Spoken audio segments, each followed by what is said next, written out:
afternoon. Happy Monday, August 24th. Welcome to Shawn Farish Live. It has officially been a week since we launched here on Bongino Report, and what a week it has been. I got to say, right off the top, a big thank you to everybody who is here since launch and before launch, leading up to launch, and after launch, because we just got word a couple hours ago that we have debuted at number 76 on the Apple podcast charts for news podcasts. So I appreciate everybody who has helped us get to that point, and I hope to see it climb. I hope to see us continue to move up the charts there. So please do us a favor. Share the show. Tell your friends to like and subscribe on Apple Podcasts, Spotify, anywhere you get your podcasts. But thank you for a successful launch and an amazing first week. We did over 100,000 views an episode, which is just sick, just amazing. And I couldn't be happier to be doing that. So a big thank you to everybody who is out there supporting us from day one and before day one and after day one. And now on day 6. We love it. Big day today also as Bongino Report PM launches on nationally syndicated radio. I got your first hour from 3 to 4 Eastern time, and the radio show will be streaming on Rumble. So we will be there an hour after we end today. So we go 1 to 2 Eastern time, 2 to 3, we ain't got nothing going on, except Vince is on Rumble. And then after Vince, we're back on 3 to 4 p.m. Eastern time for Bongino Report PM. So excited to launch that nationally syndicated radio project with Dan Bongino again this afternoon. Super, super excited. And boy, are we going to have fun today. I'm going to tell you, the second half of the show, we're going to laugh our butts off and we're going to mock them into oblivion. Why? I don't know if you saw what we did over the weekend, what was going on. There were meltdowns, and I use that word intentionally.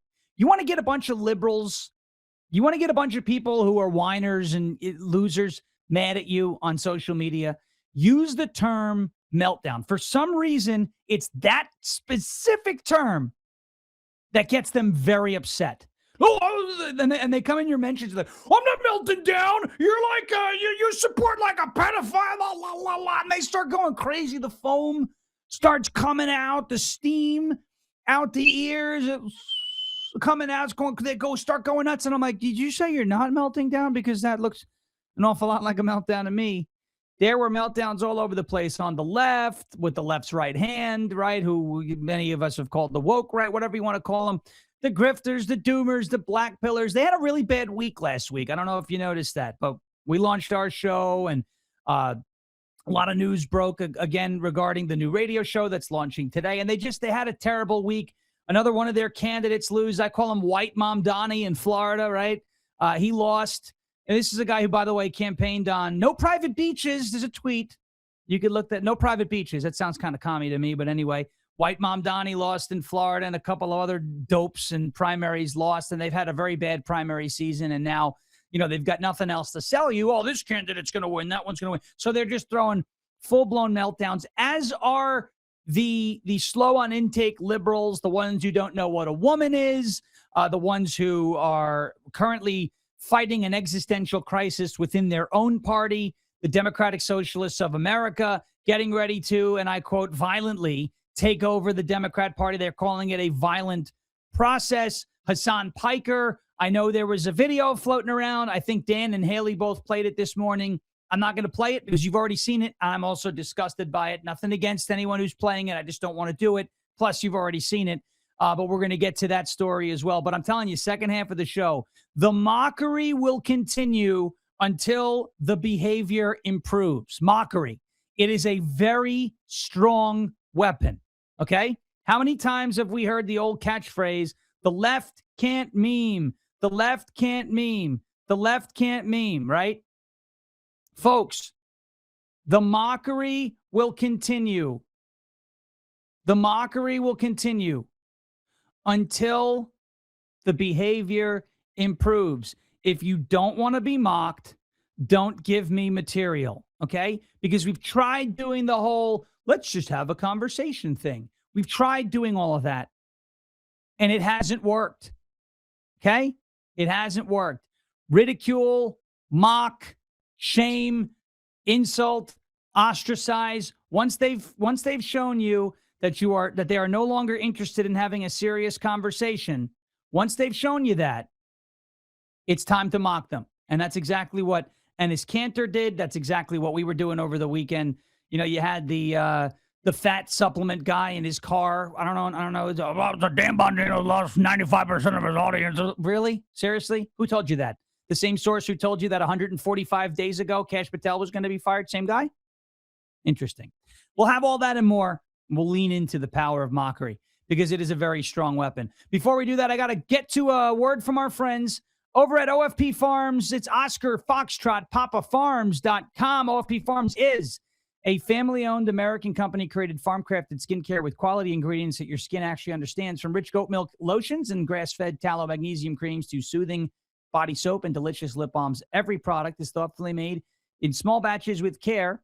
These are simple, hardworking formulas created to help nourish dry skin, support tired muscles, and bring a little more comfort to your everyday routine. When you shop OFP Farms, you're supporting a real family, a true patriotic small American business, and products that are made with purpose. Visit OFPFarms.com and use the code Shawn, SHAWN, for 15% off of your entire purchase for the month of August, which is almost over. Can't believe it.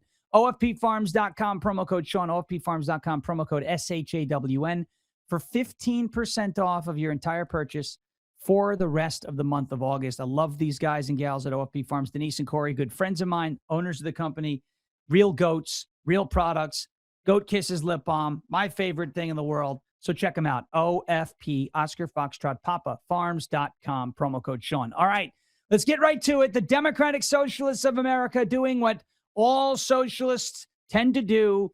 They're talking about revolution, right? And they're talking about how they're going to achieve revolution. And we've heard from David Jenkins in the past. Remember this guy? I mean, our goal is liberation. Our goal is communism. Our goal is liberation. Our goal is communism. Then you had AOC, right? Coming out, oh, the right likes to call everybody they don't like a communist. No, because with the left, as we've talked about in the past, every accusation is a confession, right? Every accusation is a confession.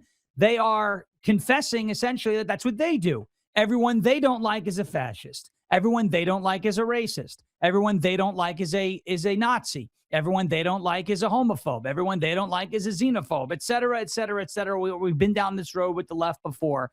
I'm not calling anybody a communist simply because I don't like them or I don't agree with them. I'm calling them a communist because they're admitting that they're communists, because they're running on communist principles. They're talking about public ownership of corporations, right? Government ownership of corporations. They're talking about seizing private property. They're talking about all these social programs. They're going to need to raise all this revenue in order to pay for these programs, while also selling you a bill of goods that those programs are somehow free, even though you're going to have to pay more.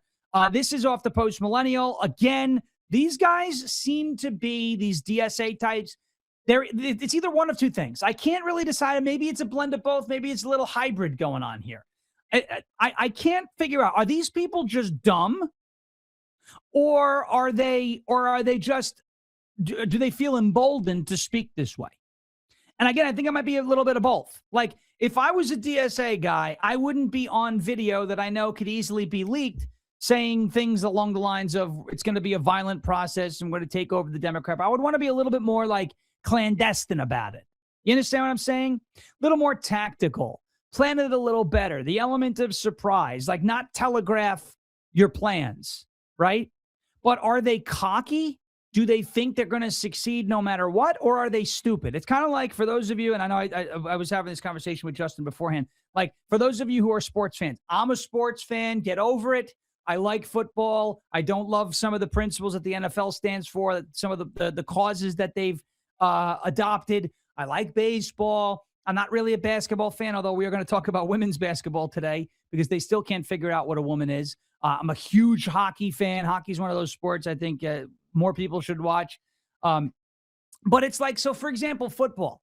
If you have the team on offense, all right, for example, not the Jets, because the Jets don't know how to play offense. They don't know how to score points. But let's take, I don't know, Patrick Mahomes, the Kansas City Chiefs, right? The Philadelphia Eagles, Seattle Seahawks, just won a Super Bowl.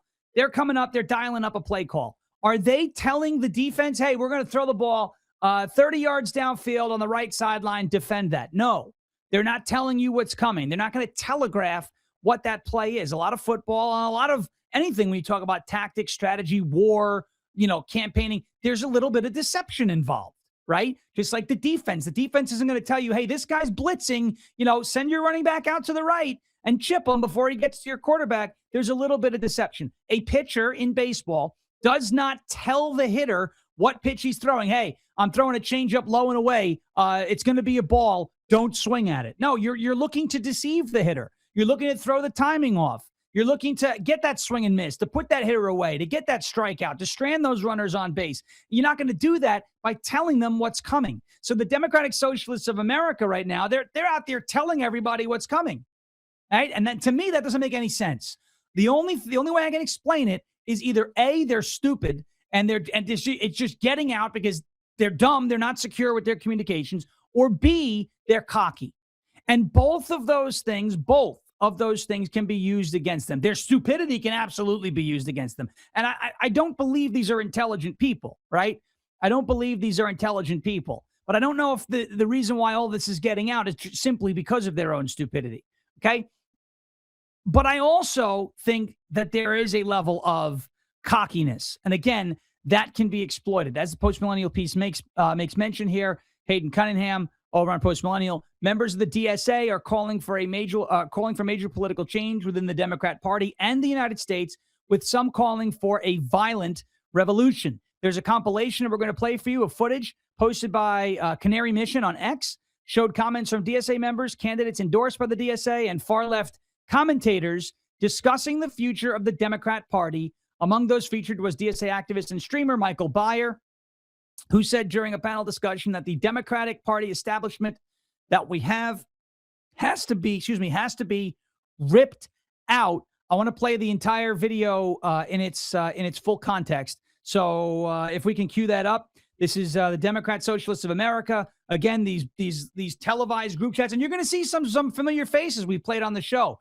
Asik Shadiq is in there. That was the guy who got grilled by the CNN host about Cuba, extolling the virtues of Fidel Castro. There's another woman in there. I forget her name, but we've seen her face before. It's not Francis Gill. It's another one of these DSA types who loves communism. They love it, love it, love it.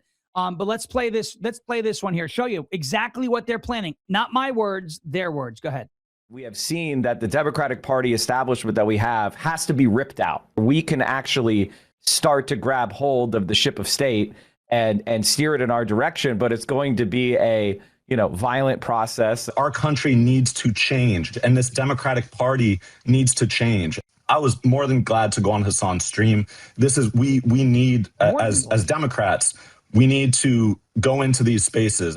Israel has a plan of creating a greater Israel in the Middle East. And Eretz Israel would require Israel to expand, quintuple its size by eating up half of Lebanon, parts of Iraq, parts of Egypt, most of Jordan, parts of Iran. It's not an accident that the same people that will take the AIPAC money take all the other money too, where they're messaging each other like, oh, there's a war over here. Won't that be profitable for us? What if we started some instability over there? AIPAC doesn't care about democracy. AIPAC cares about what AIPAC cares about, which is the corporate interests, the billionaire class, and perpetuating this U.S. colony in the Middle East that is only able to exist with our taxpayer support. All right. There you go. So what people are going to say, why are you, for those of you who have been with me for the last couple of years, you know why I'm wearing eclipse glasses. It's my fault. I apologize. Please don't file a lawsuit for not warning you ahead of time. But Joy Reid was on the screen, and these are the officially unofficial Joy Reid eye protection glasses. They are rated UV. What is this? They're rated UV 10 plus and Joy Reid, because prolonged exposure to Joy Reid has been known to cause itching and burning of the skin or face, projectile vomiting, suicidal thoughts, explosive diarrhea, worse than cyclospora, and many other side effects. So I apologize for those of you who were just exposed to Joy Reid. I totally forgot that she was in there. But make sure you have a pair of those, okay? Because when she comes on the screen, you got to put it on there. You got to protect yourself. That's all I'm saying. Stay safe. So again, next time I'll be better. I promise. It's going to be a violent process, they say. Now, I'm an activist. I pride myself on being an activist. I like being politically active in our community. in national politics. We got the national radio show launching today. We've got this podcast that's doing hundreds of thousands of views. That's been, very successful. Thanks to you out there. Really appreciate it. By the way, smash that thumbs up button because that's what helps distribute this, helps us find our way to other people's algorithms. It's awesome. I'm an activist. I've talked about since before 2020, really. But after 2020, once I started to get, build a platform and we were doing things on Long Island, the loud majority, et cetera, I've talked about taking over the Republican Party. Never once, not ever have I said doing so through violence. Never once, not ever have I said it's going to be a violent process when we take over the Republican Party. I don't want there to be violence. Matter of fact, when we were organizing rallies back on Long Island, there were times where I had to stand in between my friends and BLM and Antifa activists because I didn't want our folks getting baited into a confrontation that would then get used against us in the media. We had a phrase, we called it no free ammo. You would never hand somebody who wants to kill you, they have a gun, but they don't have bullets. You would never, ever, ever hand hey, here you go, have some bullets, do something, right? You would never do that. So we had our slogan. We always called it no free ammunition. All right. There were times where they would come in, they would try and agitate. We would say, don't do it. Leave them alone. This event is not for them. Go over there. And by the way, we had no criminal activity in any of our events, which was great. Nassau Police Department, Suffolk County Police Department, Bruce Blakeman, Lee Zeldin, they all stuck our neck out for us because we got branded as a hate group by the SPLC, which was absolutely wild. Which is why seeing, them getting themselves in hot water is great for me. But I've never talked about taking over the Republican Party with violence. Violence is not the answer. Self-defense, different story. But going out of your way to be violent, to facilitate a hostile takeover in politics, it's not the road that anybody wants to go down, right? Nobody wants to go down that road. Nobody. And I got bad news for the left, but those are the ones who don't necessarily believe in guns. And you're going up against a lot of people who do believe in guns. And I don't think you really want the violence. That's not a threat. That's a warning. I say maybe rethink this position. But they're talking about a violent process to take over the Democrat Party. Hey, Charles Schumer, how do you like that big tent now? Huh? You like sharing a tent with those people? It's okay, by the way. And I heard Dan talking about this last week. He said, it's okay to say that our culture, American culture is exceptional. It's okay, by the way, to tell a bunch of crazy, violent radicals that they're not welcome in your movement. That's fine. Because for the long-term preservation of your movement and your cause, that's essential. It's okay to vet. It's okay to say, I don't want that. I've done it. I have told people, organizing events, some group wants to come in and get involved, and I say, don't take this the wrong way, guys, but, I don't trust you. And I don't want you to give us a bad name. It is okay to be selective. It is okay to vet. And the Democrat Party is so desperate, and you see this all over the place. They're so desperate for power that they're willing to lie in bed with people who are openly talking about violently taking over their party. Chuck Schumer's not going to be the one doing the violence. He's going to be the one who's consumed by violence, forced out of power because of violence. But then the violent people have the wheel. And then we have a real problem. Because they're going to use, as they said, they're going to use that violence to take over the Democrat Party. And then they're going to use that violence against us. And I don't want to go down that road. And if the Democrats and the left in this country had any balls whatsoever, they'd put a stop to this type of stuff. How many times have we heard, remember Trump, the bloodbath hoax in 2024? Donald Trump said there's going to be blood in the streets, a bloodbath, if he doesn't win the 2024 election. He was talking about the economic impacts that were going to ravage the auto industry. He was talking about an economic bloodbath, which is it's an economic term. When you see red on the charts, it's a bloodbath. A lot of bleeding today. No one's actually bleeding out. They say, he's got to tone down the rhetoric. You've got people now, you say, we're a big tent party. And you're ignoring their rhetoric. Talking about violently taking over your own party, and you still won't stand up for yourselves. No balls whatsoever. No principles whatsoever. No standards whatsoever. It is pathetic. It is pathetic. And this goes into what I want to get to next. And I said I'm not going to play this video, okay? But the Democrats, especially the moderates, they have a Hassan Piker problem. Look, there is no doubt Hassan Piker has a massive audience. Massive, very big. Okay?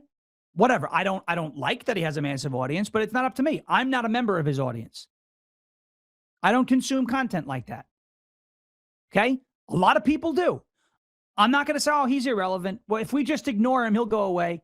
I hate that, by the way. I hate that talking point. I hate it with every fiber of my being. Just ignore them, they'll go away. Really? If you can point to me when ignoring a problem solves the problem, I'll admit you're right. If you ignore the hell out of a flat tire, I got breaking news for you. That tire's going to stay flat. If you ignore your leaky roof, your leak is going to get worse. If you ignore a brush fire, it's going to continue to burn, right? Now, I don't want to give this Hassan Piker video airtime, A, because I know you've already seen it a couple times, but B, to me, I don't like it. It's just, bleh. I don't like it. I don't like it, and I'm not going to play it. Nothing against anyone who's played it. It's good that you've seen it. You're just not going to see it here, but you're going to hear about it. Hassan Piker is an issue for the Democrats, not among the radical left-wingers and socialists. They love him. They're energized by him. He is a galvanizer, a galvanizing force for them. Okay? But Hassan Piker, and it's not new. We know that the way he felt. He's mocking Charlie Kirk's death, dressed up like Chairman Mao, because apparently that's cool. Cool thing to do. Whatever. You do you, bro.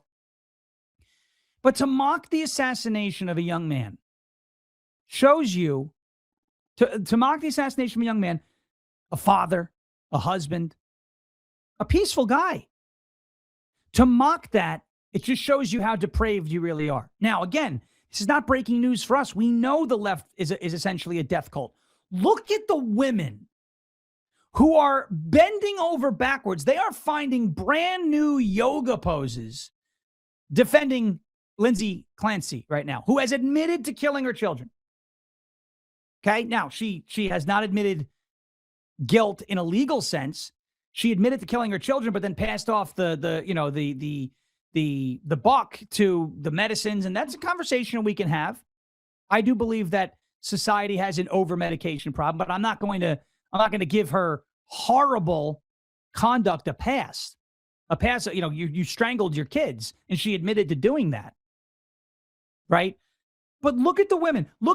Do you remember what they had? Live chat, first pop quiz of the day. Do you remember what the Democrats had outside of the DNC in 2024? Do you remember what was that one of the attractions in Chicago on the streets outside of the DNC in 2024? Live chat pop quiz. Do you remember? Because this shows you that they're a death cult. They're quite literally, we've been calling them the party of death for a long time. They are quite literally pro-death. They love death. They glorify it. They love it. It's great. The live chat, if you guys get it, if you guys see outside of the, there it is, Matina51 on the live chat. An abortion van, a mobile abortion clinic outside of the DNC. How many people do you think got pregnant and were happy about it and then went to the DNC and said, you know what I'm going to do? As some sort of ritualistic behavior, I'm going to abort this pregnancy. Remember that? Folks, it's gross. They're obsessed with death. So now now Hassan Piker is mocking Charlie Kirk's assassination. He's mocking Christianity, right? By singing some fake parody of a gospel song. It was so disgusting. And we don't see a single Democrat condemning that. Not a single one. I haven't seen one. Maybe someone has. And I'd be happy to say, all right, I haven't seen it except for person X. Do you remember July 4th weekend or wherever that was, Freedom 250, the UFC event on the lawn of the White House? And this is, by the way, this is why I love Dan Bongino. First of all, Queens, New York, we get it. But do you remember the fighter who cracked the Michelle Obama joke? Where he grabbed the mic and he said, Michelle Obama's a man. And you had like softies, he's going to own an ice cream truck like Dave Portnoy. That's an immediate disavow. Trump has to disavow. No, he doesn't. It's a freaking joke. That's why when the TMZ reporter, I think it was, asked Dan the question, he goes, "Oh, that was funny," because it was funny. And what's even funnier is the reaction to it. Oh, you think that's funny? Oh my, there's something wrong with you. You think that's funny? Here we go. It's Karen time. Clutch the pearls. You think it's funny to say that Michelle Obama's a man? Oh my God. The pearls are being clutched all over the place. They had a bigger problem with a Michelle Obama joke on the lawn of the White House than they do with Hassan Piker mocking the death of a young man who was just talking to college kids. The first half of the show has been very heavy. The first half of the show has been it should be like one of these.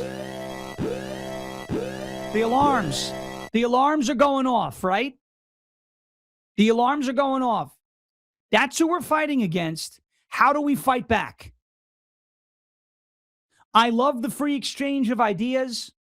I love the idea of debating. I think it's a great thing. I think it's a healthy exercise.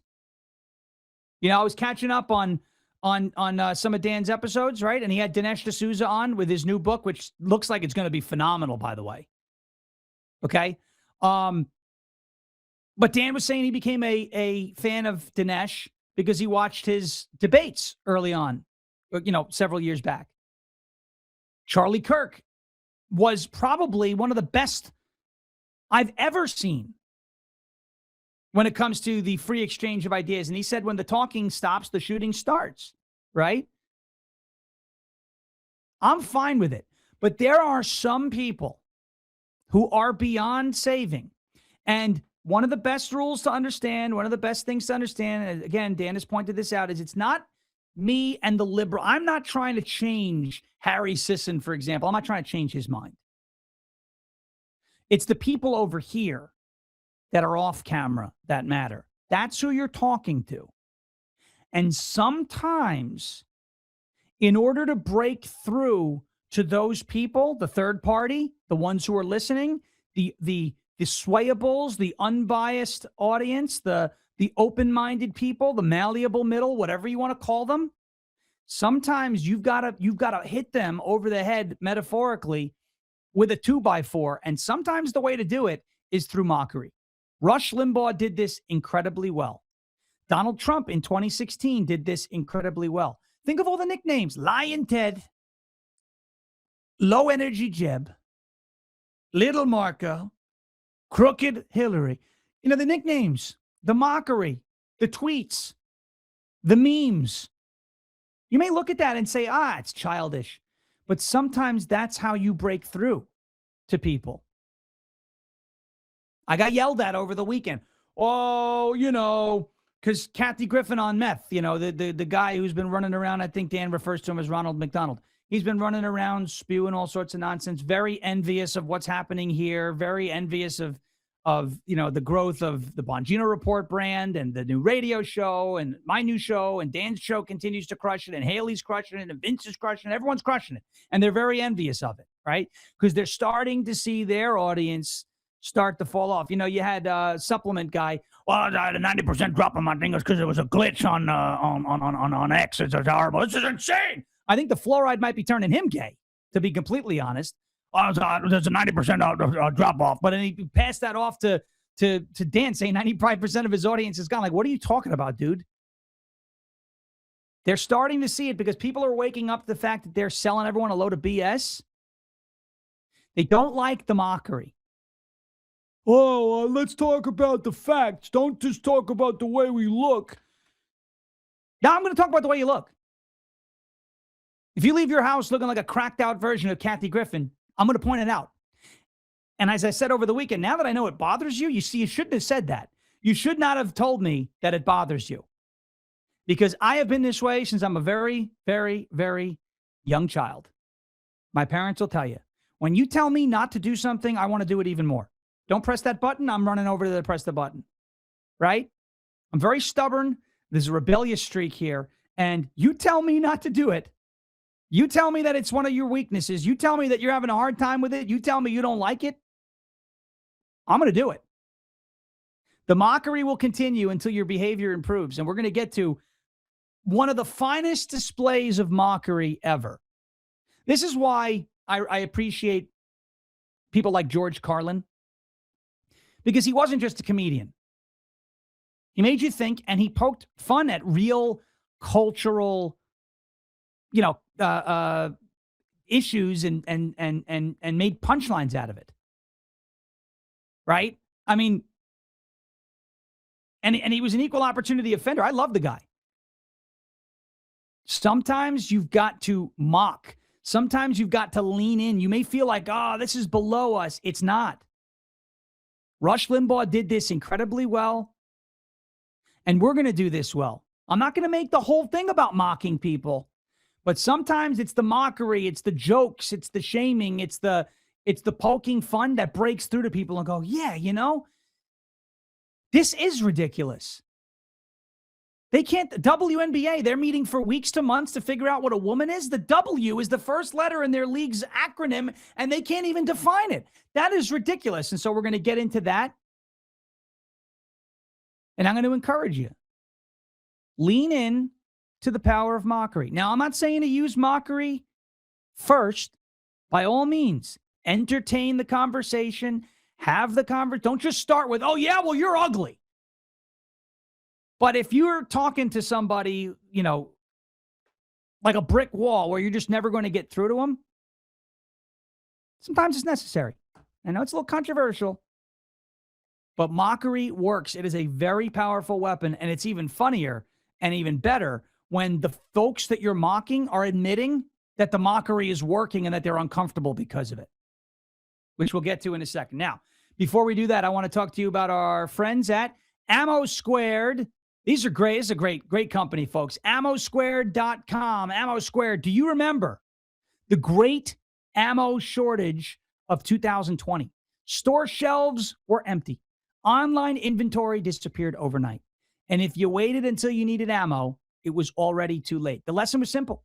Preparedness starts before the crisis, not after. That is why more than 190,000 Americans have turned to Ammo Squared. Since 2015, Ammo Squared has helped gun owners steadily build their ammunition reserves without the hassle of chasing deals, watching inventory, or making large purchases all at once. Here's how it works.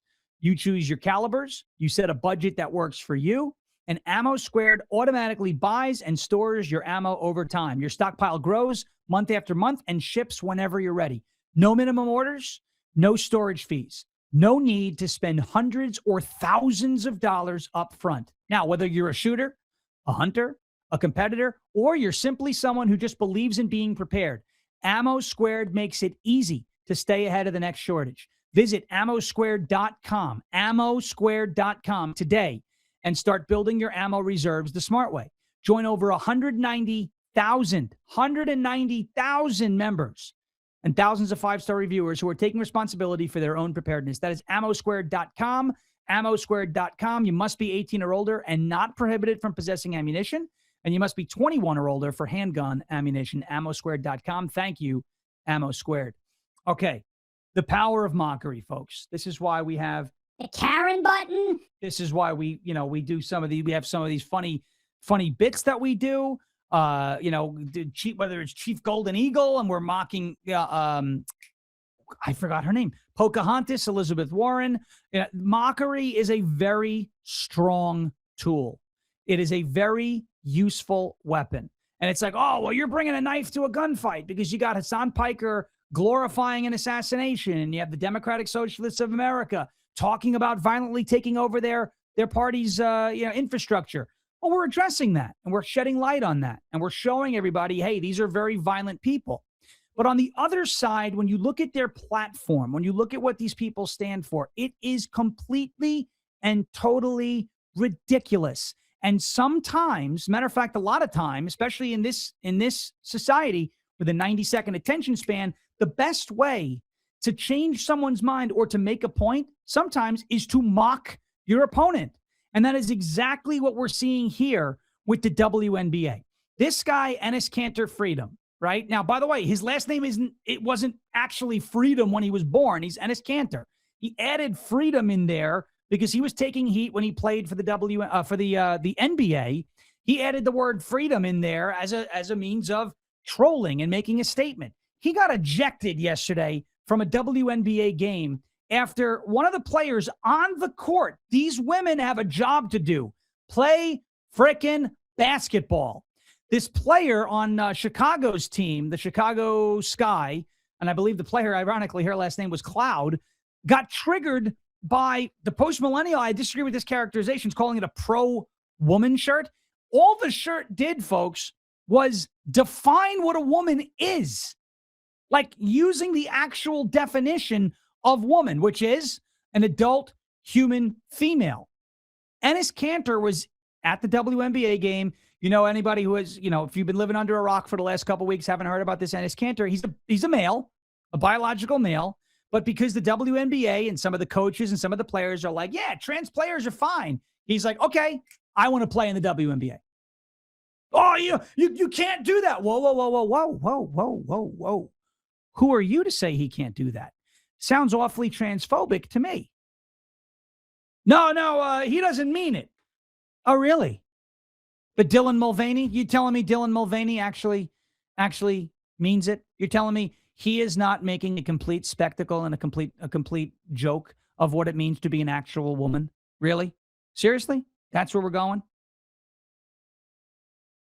The WNBA now is taking weeks to months to come up with what a woman is. As somebody put on X, and we've been kind of saying it, they're not defining woman. They're trying to draw up carefully crafted parameters to decide which men they allow to play in their league and which men they don't allow to play in their league. So Ennis Cantor, I want to show you the confrontation, the goings on, the occasion at this WNBA game where Ennis Cantor was ejected after a player who was supposed to be focused on playing basketball started yelling at him simply because of the shirt that he was wearing. Let's play this cut of Cantor getting ejected. Look at this. Chicago staying in it. Natasha Cloud. And right before the break, this was the scene inside Wintrust Arena after Natasha Cloud got that bucket. She wanted her voice heard. Wanted her voice heard. We have talked about the conversations surrounding the W. That is What's Enos W stand Cantor for? in the building today. Huh. And he has voiced how he's felt about the situation. Natasha Cloud voicing her opinion as well. Cantor was just escorted out. Voicing her opinion. Oh, okay. Isn't that funny how you found that? That sounded like a female announcer, right? Sounded like a female announcer. We've had conversations. Are you kidding me? We've had conversations about the W. But just say it. Say woman. Say woman. Why are we having a conversation about the W? Is anybody this is what I'm saying? How else do you approach this situation besides through mockery? How else? We've had the conversation about what a man is and what a woman is. We've had the conversation about men and women's sports. We've talked about the biological facts, right? That men are biologically superior to women, all right? Not to say that every man is better at every sport than every woman. For example, I can't play, I'm very bad at basketball. I would not be successful in the WNBA. I'm not a good basketball player, okay? That's just it. There are plenty of female swimmers that I probably can't outswim in an Olympic swimming pool because I'm not an Olympic swimmer. The point is, when you compare apples to apples, a male tennis player versus a female tennis player, a male baseball player versus a female baseball player. Matter of fact, females don't even play baseball. They play softball, okay? A male wrestler versus a female wrestler or fighter, a male basketball player versus a female basketball player. You've even seen a team of high school boys beat a professional women's soccer team.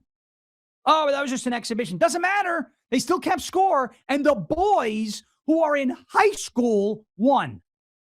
So we've had the factual conversations. How else do you approach this situation without mocking them? Because we can continue to make the same point over and over. We can continue to cite study after study. We can continue to cite example after example. Once that has stopped changing new minds, the next step, for me, is to make a mockery of the idiots who are standing behind something so ridiculous like the WNBA has to spend weeks to months to determine what the W means and what a woman actually is.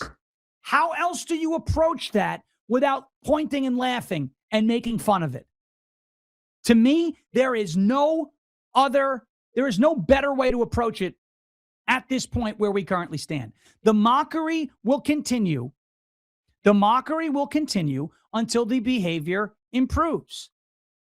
More on this Enes Kanter situation. We should play the video of him getting ejected. Here's what I mean by mockery. He put this post up on X last night, standing outside the women's room. Now, I want to be clear.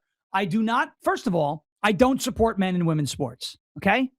Like, I don't actually want Enes Kanter to play in the WNBA. I don't, because it's wrong. On its face, it is wrong. I don't support men going into the ladies' room, which he didn't do. He again, this was a troll. It is wrong. I don't want men to be wearing dresses. Okay? I don't think it's now. That's not illegal and that's not jeopardizing anybody's safety. It's just weird. And you saw those, I think we played it a couple times last week, those fans that came to the WNBA games in dresses and declared for the WNBA. And did you see the security guard? Remember? She was laughing. We played it last week. I don't remember which episode it was, but we played it last week. Go back and watch that. Okay? She was laughing. This is what I mean by the power of mockery works. She is like, this is ridiculous. These people are clowns. Here's Enes Kanter standing outside of the women's room. Look at the silly look on his face, too, right? He's outside the women's room like, I'm going to go in there. Now you have a bunch of people, no, you can't go in there. Why? I thought you loved men in the women's room. I thought it was transphobic to not want men in the women's room. You sound like a bunch of intolerant bigots to me. Sounds like the bigotry convention is taking place at the WNBA. This is what we need.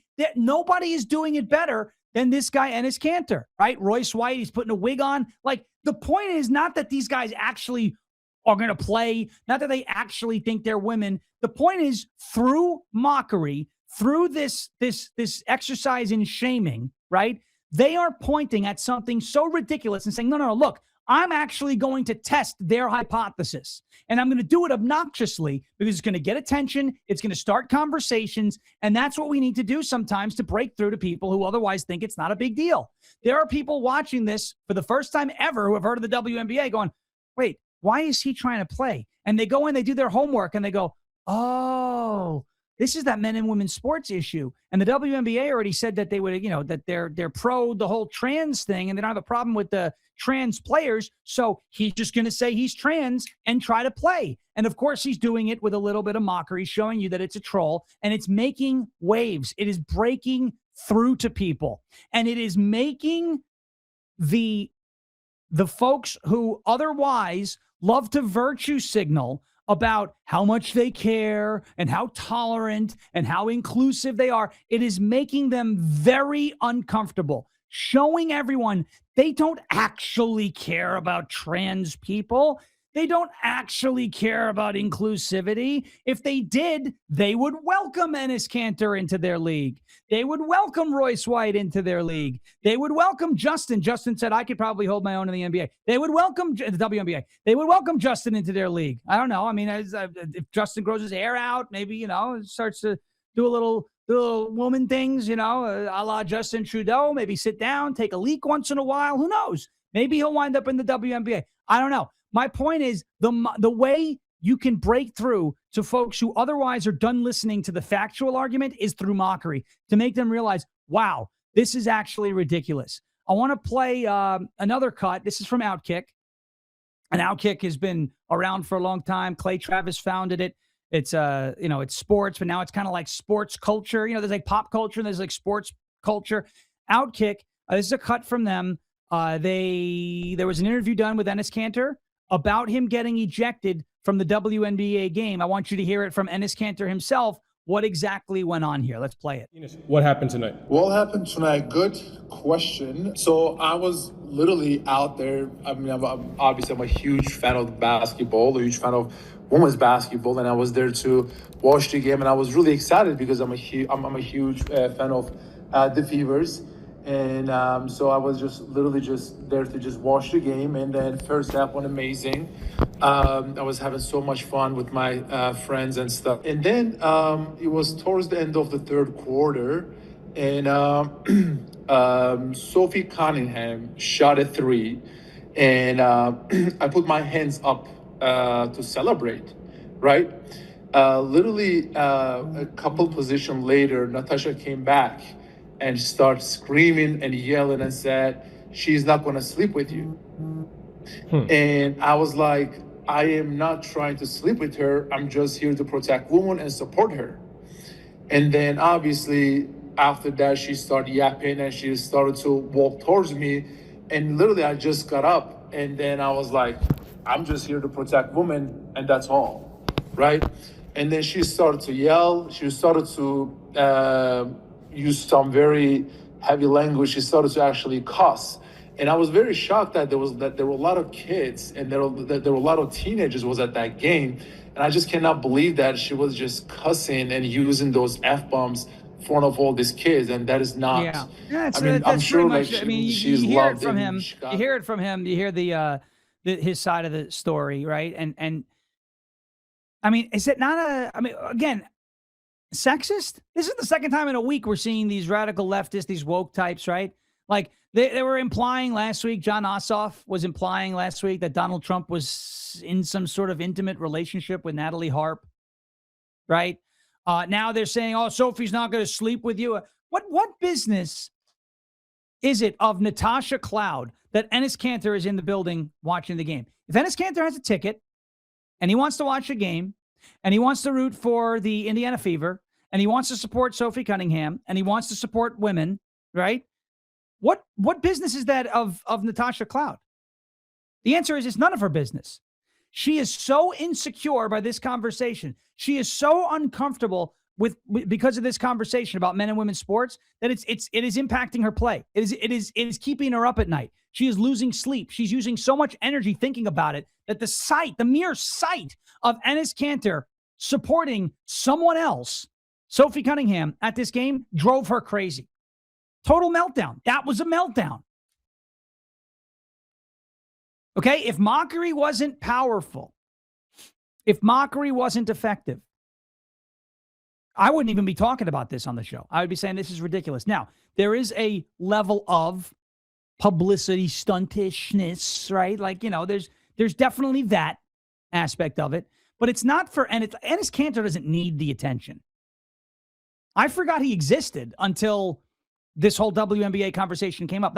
Nothing personal. I just, he wasn't somebody that I thought about. He doesn't need the attention. I don't believe he's actually trying to play in the WNBA. And if he wanted to play in the WNBA, I would not support that. I don't want men and women's sports. The point is, he is bringing a lot of attention to the issue, not just to himself, to the issue of why it is wrong to have men play in women's sports. And he is doing it through mockery. He is employing mockery to make his point. And that is my point. The mockery will continue until the behavior improves. If you don't want to be mocked about having men potentially play in your league, then just come out with a statement and say, biological men are prohibited from playing in the WNBA. And it all goes away. It is quite literally that easy.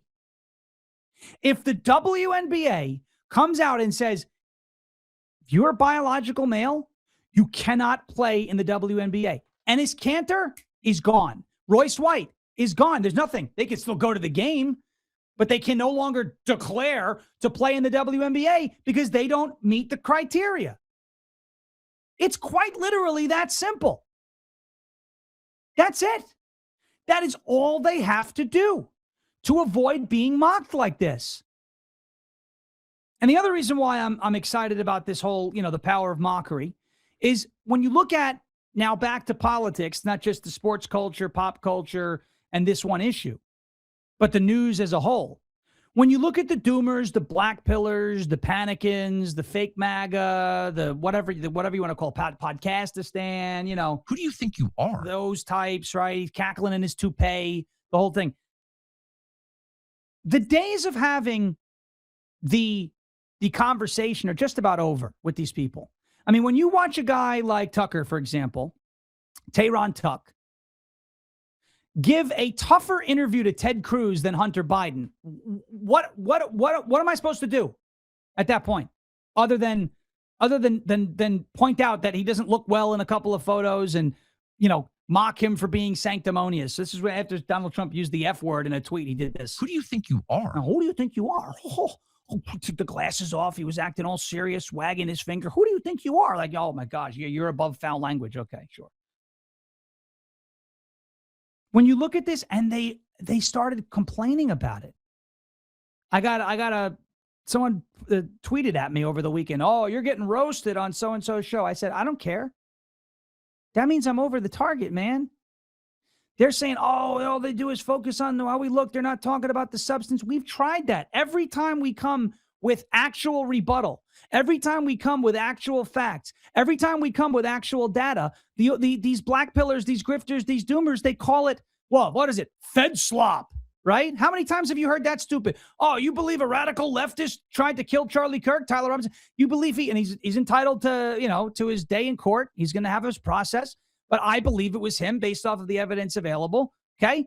You know, we say that, oh, you believe that story? Yeah, I believe that story.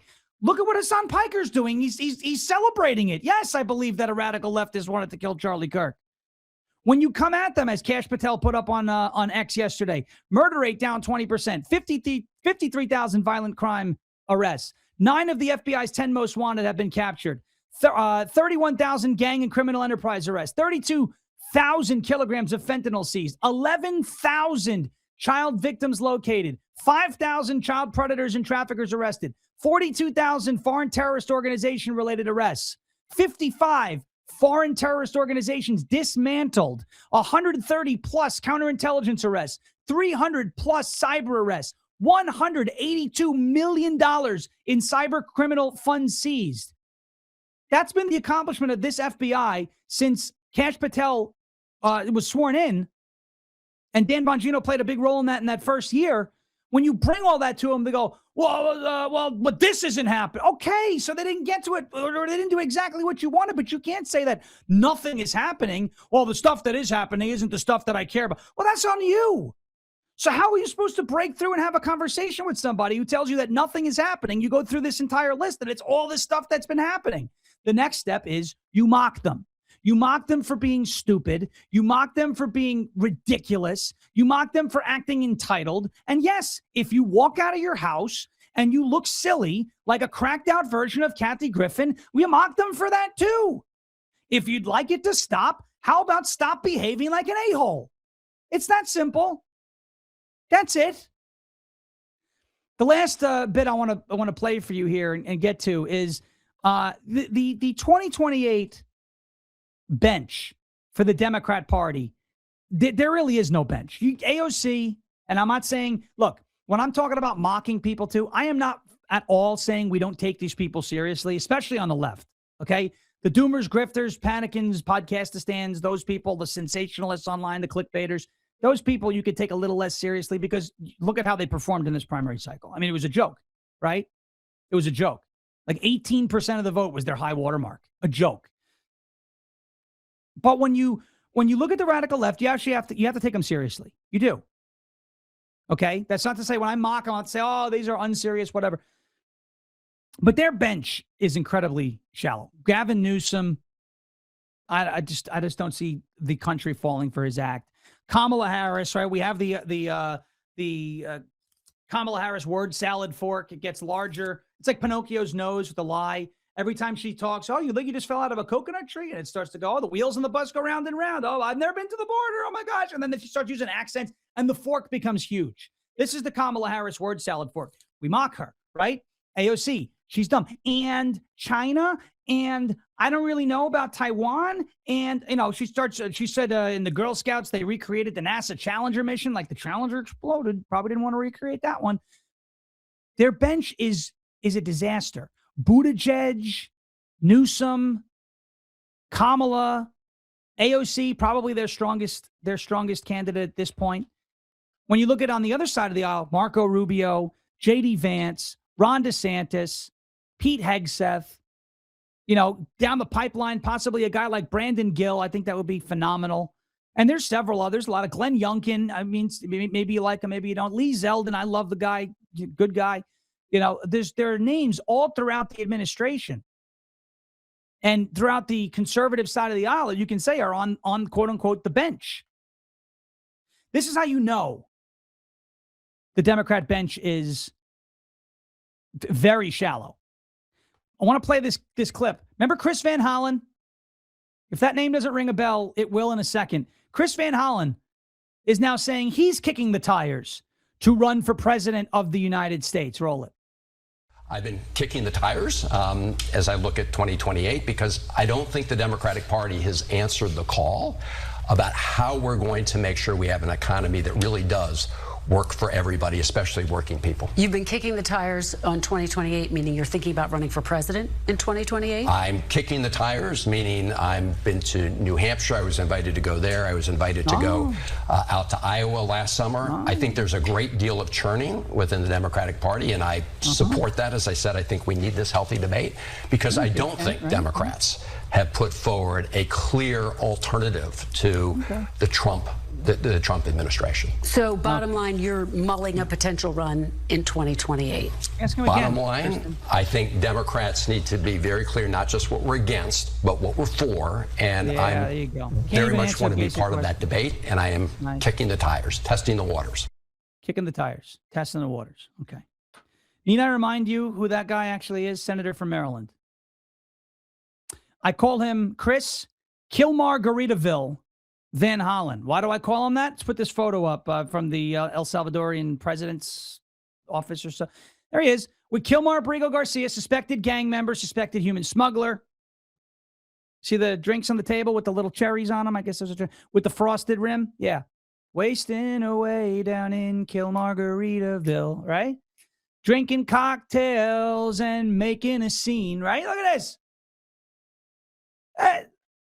Some people say he's just a Maryland man, but we know he's MS-13. Hello? That guy's running for president? The fact that Chris Van Hollen even thinks he has a chance is hilarious. Mock him. I'm kicking the tires. You couldn't even answer the question. I'm kicking the tires. You drank margaritas with a potential gang member, dude. I don't think your chances are very good. But by all means, you know what? Do it. Get in the race. For content's sake, get in the race, okay? Because we will use the power of mockery and we will advance our agenda. We will advance the ball. We will do it just like we've done it in the past. All right, ladies and gentlemen, thank you so much for watching and listening to Shawn Farash Live. Please subscribe on audio anywhere you get your podcast. This is a big day today. Big day. In an hour after Vince is wrapped up on the radio, I will be going live for the first hour of Bongino Report PM from 3 o'clock to 4 o'clock Eastern time, and it will be streaming here on Rumble. So Dan Bongino, the Dan Bongino Show and Bongino Report PM makes its launch on nationally syndicated radio today. Please make sure you're there on Rumble. We'll be back in just about an hour. Make sure you're subscribed anywhere you get your podcast to this show, Shawn Farash Live. Thank you for making us a top 100 news show on Apple Podcasts. You have no idea how much this means to me. So thank you so much for being there, being a part of it. We could not do that without you and all of your support. And make sure you're subscribed here to the Bongino Report channel on Rumble. If you're listening on audio, rumble.com/Shawn, rumble.com/Bongino Report. Hit the follow button there. Download the Rumble app. You won't miss us when we go live, 1 o'clock Eastern time, Monday through Friday. You got Vince live at 8 a.m. here on this channel. Dan's live on rumble.com/Bongino, 10 o'clock. Haley Karania at noon with Scrolling with Haley. And then Shawn Farash live at 1 o'clock. So please be there. We appreciate it. So a lot of people in the chat saying, I just made a Rumble account. I could finally get in the chat. Get in the chat. We love you. Thank you so much for being here. Appreciate you. And we will be back here tomorrow afternoon, 1 o'clock Eastern time, back on the radio in about an hour We'll see you on Bongino Report PM. See you back here tomorrow on Shawn Ferris Live. Have a great rest of your day, and thank you for your attention to this matter.